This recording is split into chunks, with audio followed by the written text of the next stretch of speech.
Boleh. Boleh nggak ceritakan kronologisnya? Ya, sebetulnya itu hasil aduan. Di Surabaya ya? Surabaya ini Jawa Timur, ini kejadian di Jawa Timur.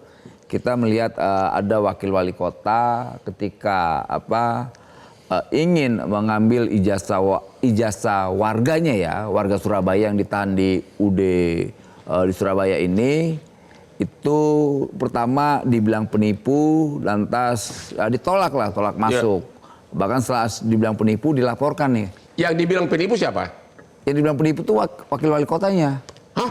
Wakil wali kotanya wakil dibilang menteri penipu. Ditolak, wakil wali kota juga dibilang penipu. Nah kacau juga itu, kita kaget juga. Wah itu saya mau kenalan sama itu pengusaha punya nyali banget itu. Nyalinya gede banget lah. Ya? Akhirnya kemudian ada warga coba minta Pak Wamen coba datang deh. Saya pikir kan ini Armuji ini kan tokoh ya, tokoh lumayan, orang ini orang Madura yang punya nyali yang minta ampun, dia aja nggak dihargain. Saya bilang, oh coba saya datang nih, kita kan coba mendengar apa sih kejadian di sana gitu loh.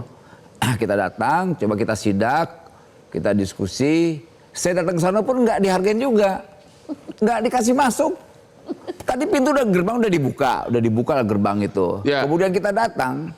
Tidak dikasih masuk, kita bilang, Bu, kita ini dari wakil menteri, saya nama Immanuel SOP lah ya, kita kenalkan nama kita, institusi yang datang, kemudian siapa aja yang datang. Yang datang saat itu adalah Kapolres, lantas Wadir Krimum, Polda Jawa Timur, kemudian beberapa anggota dewan, lantas kepala dinas dan pengawas.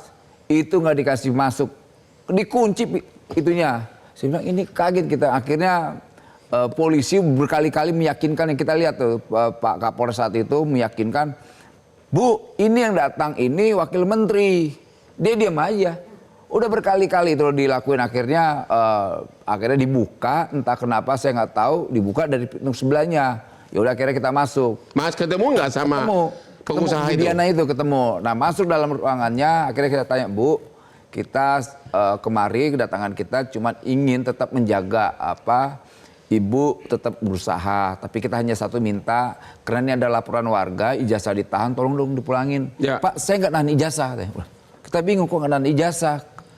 Ibu bener nggak nahan? Enggak katanya. Berkali-kali dia nggak ngakuin bahwa dia nahan ijazah. Saya bilang, Bu, saya bawa ya orang yang ngaku ditahan, bawa aja katanya. Ya. Kita bawalah Mbak Putri dan beberapa kawan-kawan yang ditahan ijazahnya. Saya tanya, Ibu kenal dia nggak? Enggak. Lah. Kok nggak kenal? Saya tanya lagi sama yang ditahan ijazah. Kamu kenal nggak sama ibu ini? Iya, ini ibu ini yang nahan ijazah saya. Loh, kok nggak kenal Bu? Saya bilang, tapi ibu ini bilang kenal. Ibu bilang enggak. Gimana ini? Saya bilang. Saya tanya lagi, Bu, kalau gitu gini nih. Ini tempat ada karyawannya enggak? Iya ada Pak. Lantas ada nggak kantornya? Nggak ada Pak katanya. Kok nggak ada kantornya? Saya bilang. Ada nggak tempat meeting? Nggak ada. Akhirnya saya perintah pengawas saya coba periksa di atas ada tidak tempat rapat atau kantor. Kita naik ke atas, kita sidak lagi, nemuin kantor, nemuin juga ada tempat meeting. Nih, kebohongan kedua itu. Nah kita naik ke atas, kemudian kita lihat, Bu, ini ada tempat meeting, itu ada ruangan kantor. Oh enggak gini-gini. Kemudian kita tanya lagi baik-baik, Bu, kita di sini kewajiban kita melindungi industri untuk tetap berjalan. Tapi kita juga harus melindungi warga yang tertahan ijazahnya, karena mereka sudah keluar. Mau diapain lagi sih?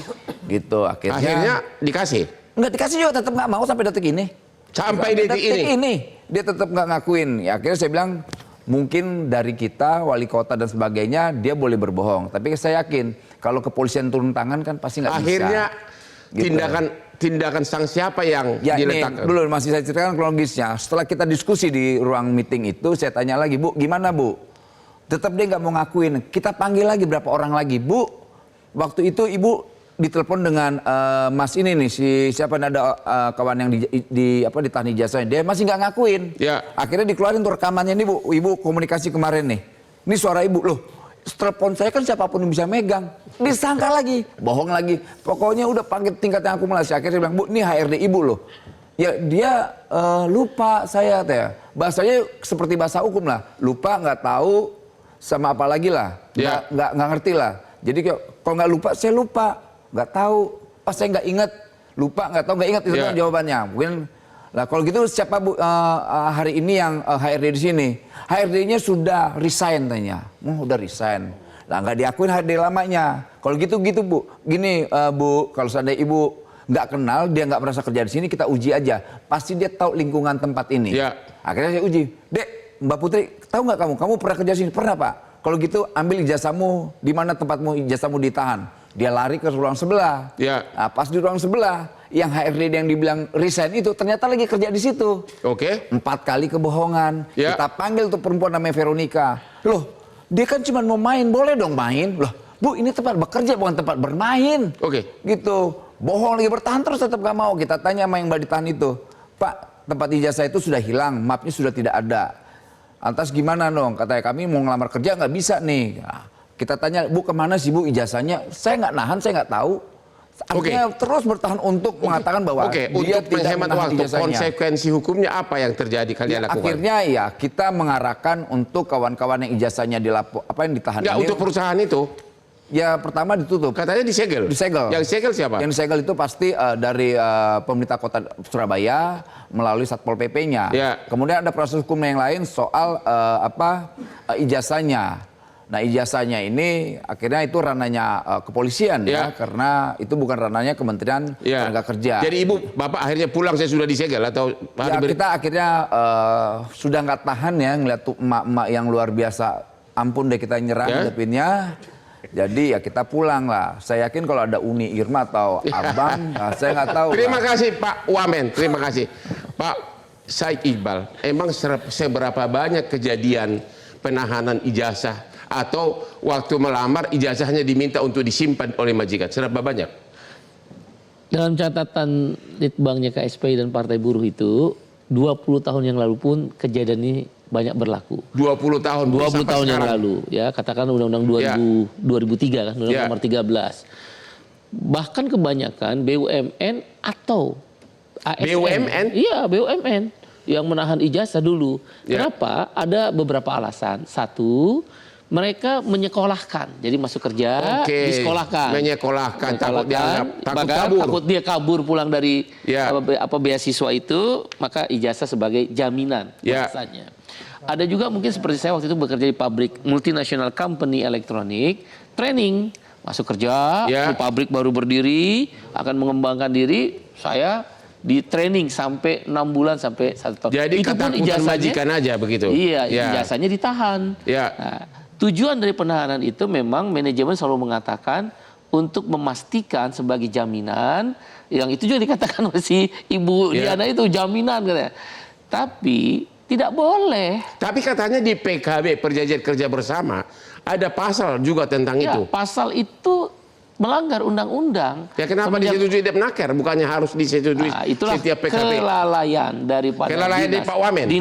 Dinas Tenaga Kerja. Kelalaian dari Dinas Tenaga Kerja. Kan sebelum PKB itu ditandatangani oleh Kepala Dinas Tenaga Kerja, biasa diperiksa oleh Kabid Pengawasan. Berarti nggak dibaca gitu ya? Boleh jadi seperti itu. Nah, karena dia kemudian semacam kebiasaan yang terus berlangsung, tidak ada tindakan, bahkan tadi ada sebagian perusahaan secara legal dan termasuk BUMN yang kemudian menahan ijazah sebagai jaminan itu, maka seolah-olah tidak ada pelanggaran. Padahal di dalam Undang-Undang nomor 13 2003 atau Undang-Undang nomor 1 tahun 51 dan bahkan diatur dalam Undang-Undang nomor 12 tahun 64 dan Undang-Undang tahun 1948, bahkan jauh zaman Belanda, Stakblad, STBL itu nggak boleh dan tidak ada penahanan ijazah sebagai jaminan seseorang untuk masa kerja tertentu. Ada kalimat itu di undang-undang nggak ada? Tidak diatur, yang boleh jadi itu menyatakan tidak boleh juga dilakukan karena mengambil yang menjadi hak orang lain itu kan juga nggak boleh. Dan tapi secara eksplisit memang di undang-undang tidak ada pasal larangan menahan ijazah. Secara di peraturan lain juga nggak ada. Tidak ada, betul. Oke, kita ketemu lagi sesudah yang berikut ini. Istirahat dulu.